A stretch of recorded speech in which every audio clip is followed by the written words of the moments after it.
నెల్లూరు జిల్లా పొదలకూరు మండలం విరువూరులో అక్రమ ఇసుక రీచ్ పై మైనింగ్ అధికారులు ఆకస్మిక దాడిలో 2 లారీలు 1 టిప్పర్ 2 ఇటాచీలు సీజ్ చేసిన మైనింగ్ డీడీ బాలాజీ నాయక్ ఓ ప్రజాప్రతినిధికి ఫోన్ చేసి వాహనాలు విడిపించాలని అధికారులకు హుకుం.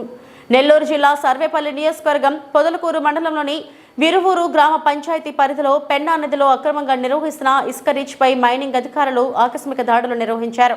ఈ దాడుల్లో పెన్నా నదిలో ఇసుక కొడుతున్న భారీ యంత్రాలతో పాటు 2 టిప్పర్లు కూడా సీజ్ చేశారు. మైనింగ్ అధికారులు ఇసుక రీచ్లో వాహనాలను సీజ్ చేయడంతో ఓ ప్రజాప్రతినిధి మైనింగ్ అధికారికి ఫోన్ చేసి బెదిరించినా ఏమాత్రం వెనుగడుగు వేయకుండా మైనింగ్ అధికారి బాలాజీ నాయక్ వాహనాలను సీజ్ చేసినట్లు సమాచారం. ఇప్పటివరకు జిల్లాలో అక్రమ మైనింగ్ పై మెతక వైఖరితో చూసి చూడనట్లు వ్యవహరిస్తున్నారు అన్న అపవాదు తొలగినట్టుంది. ప్రభుత్వంలోని అధికారులు గట్టిగా పనిచేస్తే ఎలా ఉంటుందో ఈ ఒక్క ఘటనతో అక్రమార్కులకు తెలిసి వచ్చింది.